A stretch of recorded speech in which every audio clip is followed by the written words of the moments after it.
kemarin kita belajar mengenai populasi, sampel, dan cara penyajian data. Ya, kemarin kita telah belajar mengenai populasi, sampel, dan penyajian data. Ada yang masih ingat apa itu populasi, sampel, dan penyajian data? Ya. Populasi adalah keseluruhan objek penelitian. Kalau sampel? Oh iya. Sampel itu bagian dari simulasi. Ya. Kalau penyajian data, kemarin kita sudah belajar berapa cara penyajian data? Ya. Ada tabel, diagram lingkaran, diagram garis, sama diagram batas. Ya. Oke. Nah, ini. Kemarin kita sudah belajar populasi, sampel, sama penyajian data. Populasi itu keseluruhan kumpulan individu, objek atau elemen dalam penelitian yang memiliki karakteristik sama. Nah, di sini ada hal yang harus ditekankan, yaitu memiliki karakteristik sama. Nah, selanjutnya di sampel, sampel itu merupakan bagian dari populasi yang mewakili keseluruhan. Nah, yang dipilih itu hanya yang mewakili. Kalau yang nggak mewakili, dia bukan disebut sampel. Nah, ibu punya suatu permasalahan nih. Misal ada suatu wartawan yang ingin meliput para pengrajin batik yang ada di Yogyakarta. Nah, setelah didata ternyata banyaknya para pengrajin batik itu sebanyak 30 orang. Tapi karena keterbatasan waktu, wartawan itu nggak bisa meliput semua. Dia hanya mengambil tiga pengrajin batik. Nah, dari permasalahan itu, mana yang populasi, mana yang sampel?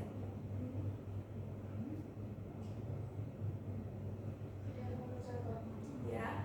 Yang 30 orang itu yang populasi, yang 3 orang itu yang sampel. Ya, jadi yang diambil 3 orang dia itu sampel karena wartawan itu mengambilnya dia yang mewakili, yaitu sama-sama pengrajin batik yang ada di Yogyakarta. Kemudian kemarin kita juga sudah belajar penyajian data mengenai ada 4 penyajian data, yaitu tabel, diagram garis, diagram batang, dan diagram lingkaran. Oke. Nah, sekarang kita akan belajar pemusatan data. Sebelum itu Ibu absen dulu ya. Abdul Hamid, Hadir Bu. Pak Rozi, Hadir Bu. Arya, Lulu, Mutiara, Alvin, Sofia, Sri Kusuma Dewi, ya, hadir semua ya. Nah, sekarang kita akan belajar mengenai pemusatan data. Kemarin Ibu sudah bilang belajar pemusatan data. Ada yang tahu apa itu pemusatan data? Udah dibaca apa belum? Ya, siapa yang tahu apa itu pemusatan data? Ya, cari nilai yang mewakili kumpulan data. Ya, jadi pemusatan data itu adalah mirip yang dikatakan Lulu tadi, suatu nilai yang mewakili kumpulan data dan menunjukkan karakteristik dari data tersebut. Nah, di pemusatan data kita akan belajar mengenai 3 hal atau 3 topik, yaitu mean atau rata-rata, median, dan modus. Apa sih manfaatnya? Kenapa sih Bu kita harus belajar mean, median, sama modus? Kemarin kita sudah belajar penyajian data, terus sekarang mau ada pemusatan data, buat apa? Ada yang tahu? Oke, kalau kalian belum tahu, kita lihat video.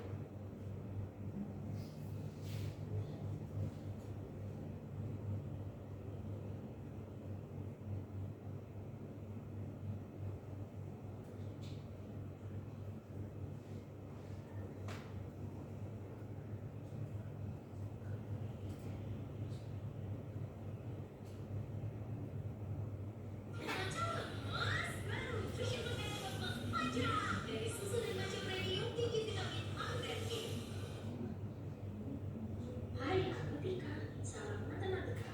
Kali ini kita akan mempelajari ukuran pemusatan data, yaitu mean, median, dan modus.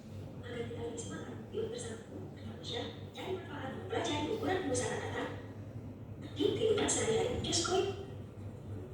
Hai Dev, kamu kenapa? Aku sedang memikirkan bagaimana caranya aku tahu tahu kalau kemampuan matematika aku di atas atau di bawah teman-teman? Mohon maaf ya, ini jaringannya sulit.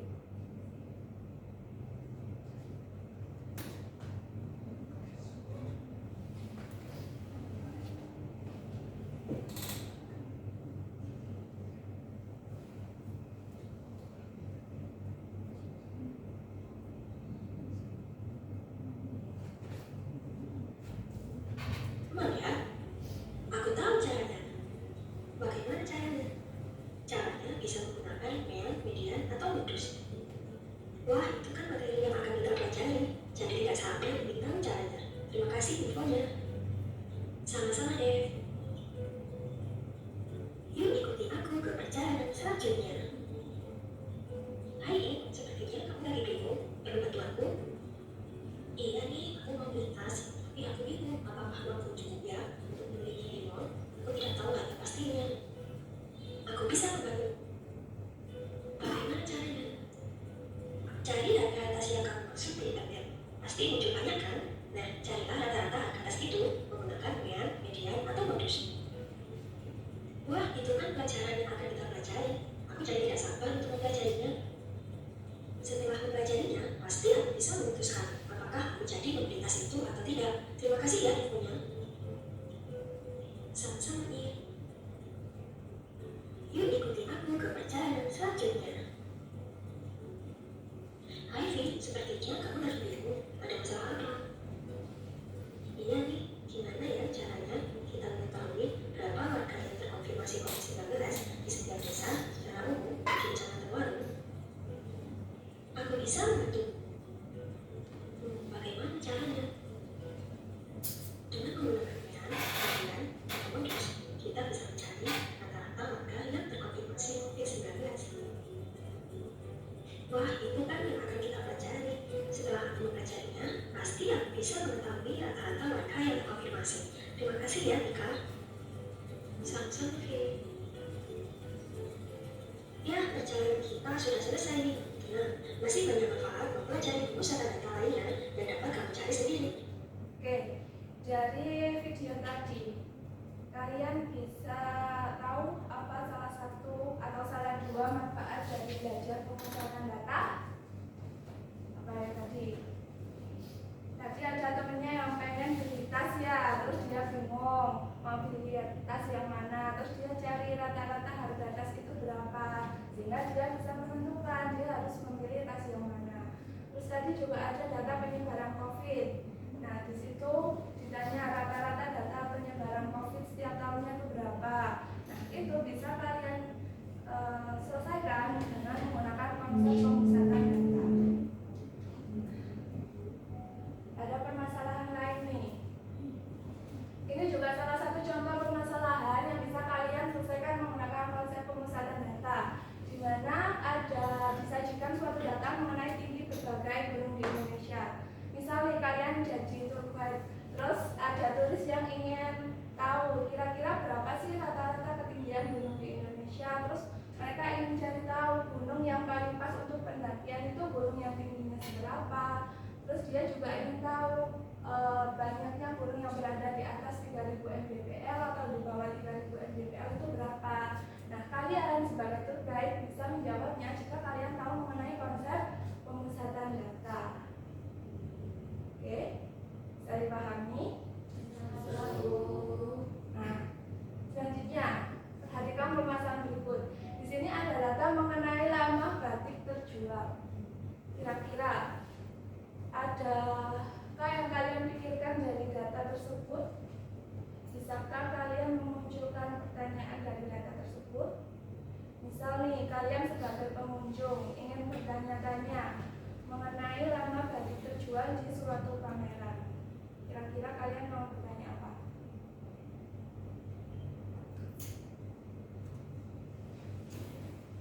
Saya Bu, Ya, Tiara.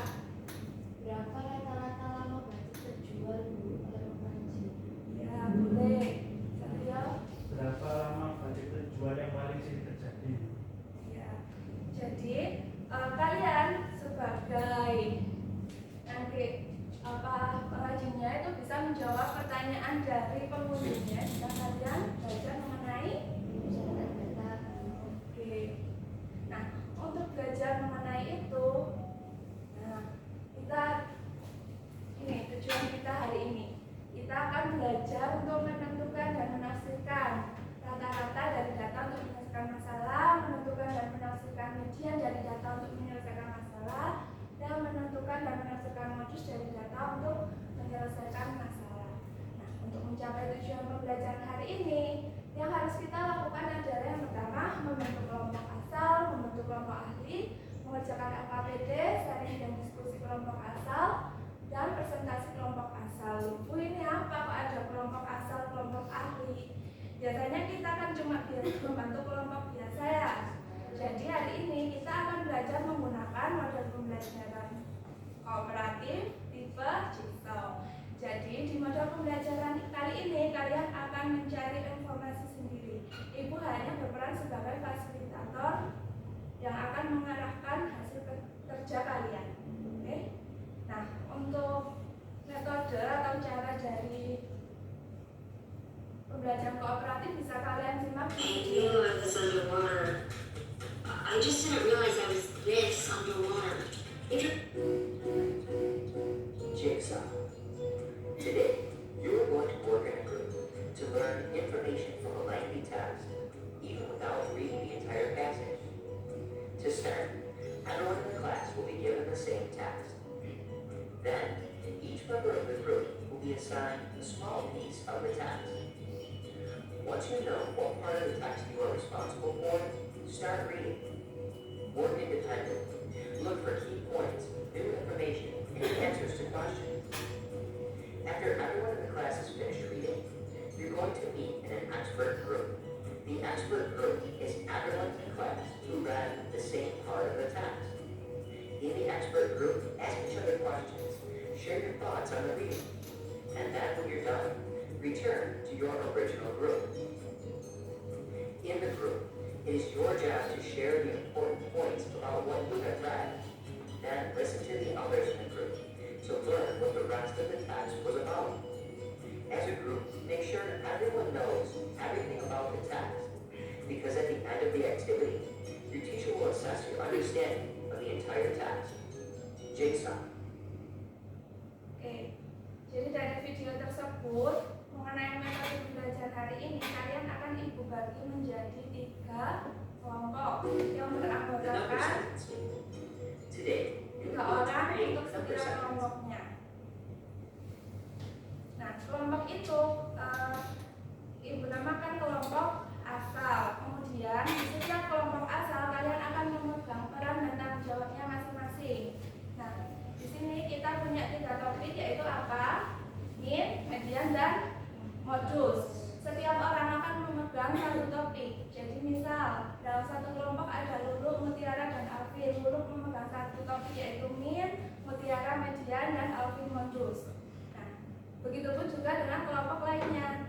Selanjutnya nanti kalian akan berkumpul menjadi kelompok baru, di mana kelompok tersebut adalah orang-orang yang memegang topik yang sama. Jadi yang memegang topik min berkumpul dengan orang yang memegang topik min, membentuk kelompok baru namanya kelompok ahli. Kemudian di kelompok ahli kalian akan mengerjakan LKPD, di mana LKPD ini akan menjawab pertanyaan-pertanyaan kalian dari permasalahan tadi. Nah, setelah itu kalian akan kembali ke kelompok asal, berdiskusi dan sharing di kelompok asal. Kalian berbagi nih apa yang sudah kalian peroleh di LKPD tadi. Jadi dalam satu kelompok semua akan memperoleh materi baru, yaitu min, median, dan modus. Setelah itu kalian akan presentasi kelompok asal. Nanti ibu akan memberikan lembar presentasi baru, di mana ini merupakan hasil kesimpulan dari pembelajaran kalian hari ini. Apakah ada yang ditanyakan? Oke, kalau gitu ibu bagi dulu kelompoknya. Yang kelompok 1 Lulu, Mutiara, dan Alvin. Kelompok 2 Sofia, Dewi, dan Hamid. Kelompok 3 Rozi, Arya, dan Sapio. Sudah berkumpul sesuai kelompoknya ya? Iya, Bu. Nah, sekarang kalian tentukan siapa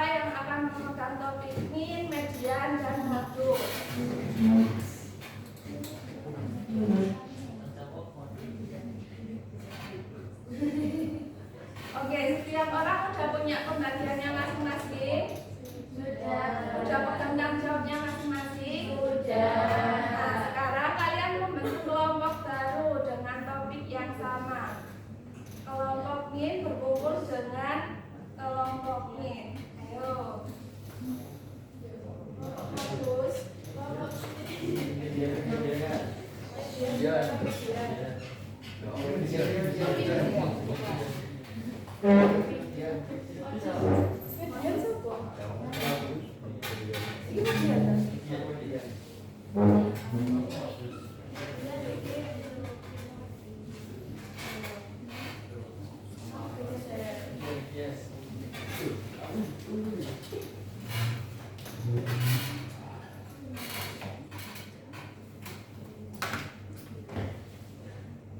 Oke, sudah berkumpul dengan topiknya masing-masing ya. Sekarang kita coba kerjakan LKPD-nya. Di sini ada beberapa langkah yang harus kalian kerjakan. Ibu beri waktu 25.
Oke, waktunya udah habis. Apakah udah selesai semua?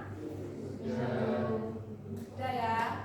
Nah, kalian udah siap untuk membagikan apa yang kalian peroleh dari diskusi tadi kepada teman-temannya di kelompok asal? Oke, kalau udah siap kalian kembali ke kelompok asal kalian. Nah, sekarang adalah waktunya kalian untuk sharing dan diskusi dengan kelompok asal kalian. Ibu beri waktu kalian selama 25 menit untuk sharing, diskusi, dan mengerjakan lembar presentasi. Nah, kalian pastikan untuk setiap anggota di kelompok kalian bisa memahami topik yang telah kalian pelajari di kelompok ahli tadi. Oke?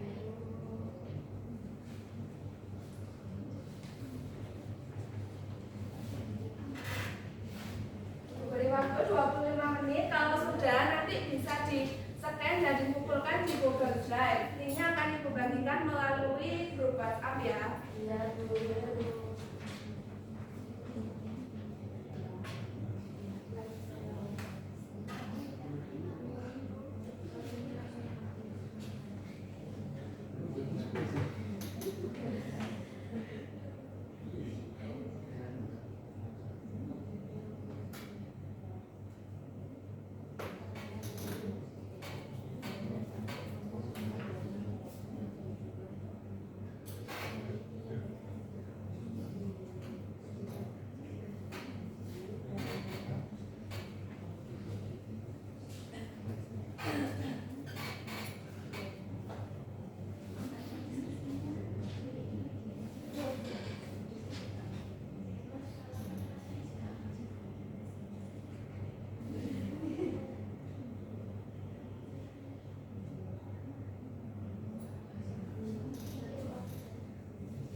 kalian siap untuk presentasi ya? Siapa yang mau maju presentasi? Kelompok 1 dulu. Kelompok 1, oke, sebentar. Sudah dikumpulkan kan? Sudah, Bu. Ini. Silakan kelompok 1.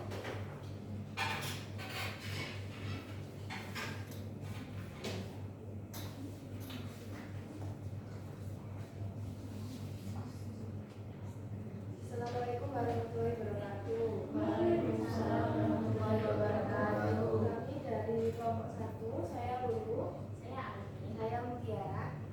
Ini kami akan mempresentasikan diskusi kami mengenai pemusatan data, min, median, dan modus. yang pertama definisi min, suatu nilai yang mewakili sekumpulan data. Lalu cara menentukannya yaitu jumlah data dibagi banyak data.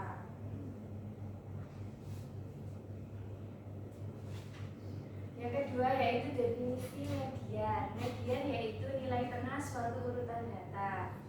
Gimana cara menentukan mediannya? Yaitu jika datanya ganjil, maka letak mediannya itu data KN ditambah 1 dibagi 2. Dan jika datanya genap, letak mediannya itu data KN dibagi 2 ditambah dalam kurung data KN per 2 plus 1 dibagi lagi 2. Kemudian untuk modus, definisi modus itu adalah nilai yang paling sering muncul dalam suatu kumpulan data. Lalu untuk cara menentukan modus itu kita cari data yang frekuensinya paling banyak. Oke. Adakah tambahan atau saran untuk kelompok 1? Punya kalian udah sama? Oke, mungkin bisa ditutup dulu kelompok 1. Terima kasih. Wassalamualaikum warahmatullahi wabarakatuh. Waalaikumsalam Beri tepuk tangan untuk kelompok 1.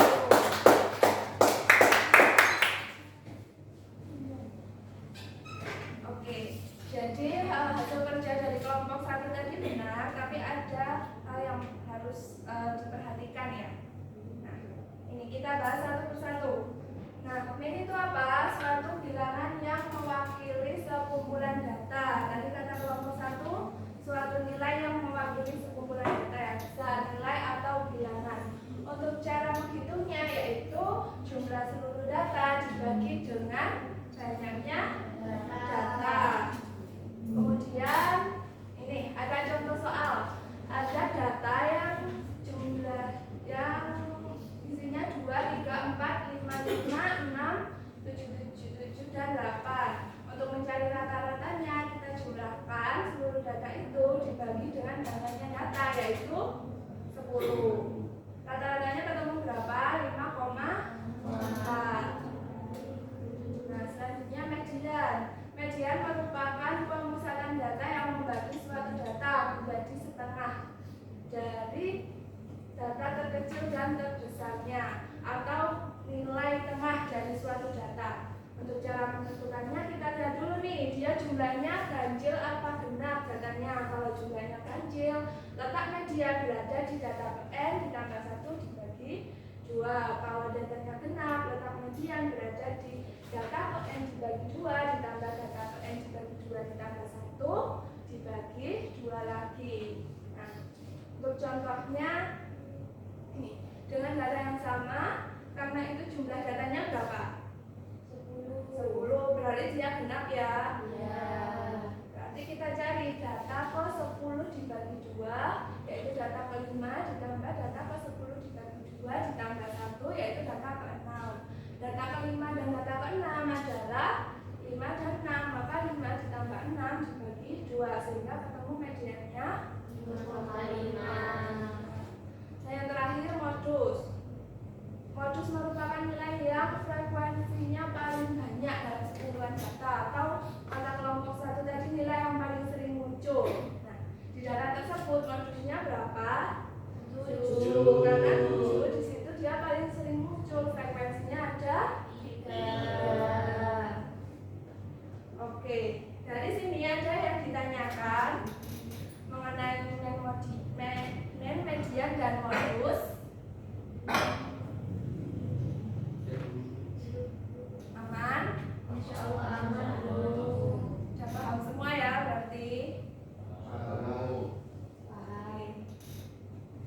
Udah, kita beranjak ke akhir pembelajaran nih. Sebelum pembelajaran berakhir, Ibu minta kalian untuk men-scan barcode refleksi di sebelah kiri. Kalian isi.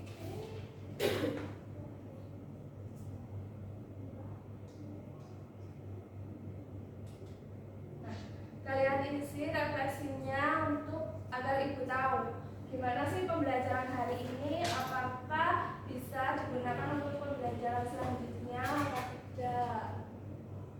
Ibu beri waktu 5 menit ya.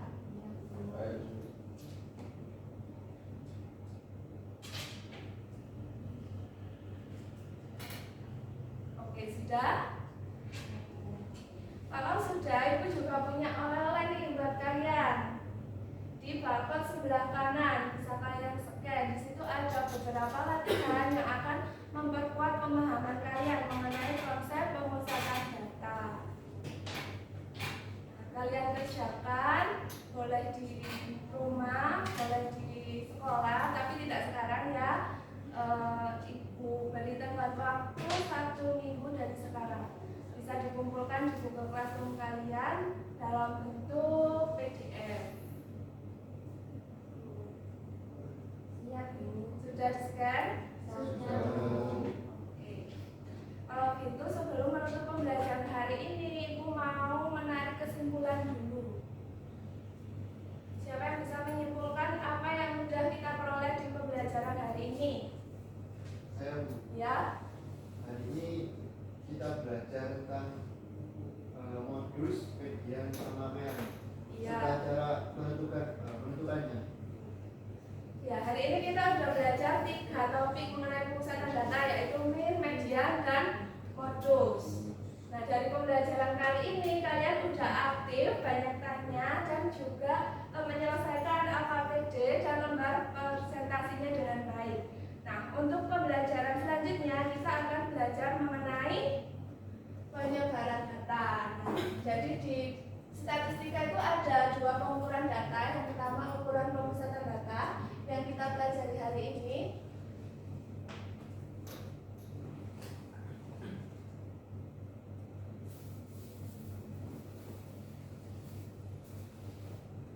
Dan ukuran penyebaran data yang akan kita pelajari besok. Jangan lupa dibuka bukunya, dipelajari sedikit-sedikit biar kalian siap untuk memulai pembelajaran di pertemuan berikutnya.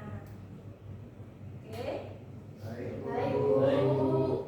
Oke, kalau gitu sebelum mengakhiri pembelajaran, untuk ketua kelas silakan dipimpin berdoa. Ya, sebelum kita mengakhiri pembelajaran pada pagi hari ini, alhamdulillah kita berdoa menurut kepercayaan dan keyakinan masing-masing. Berdoa, silakan.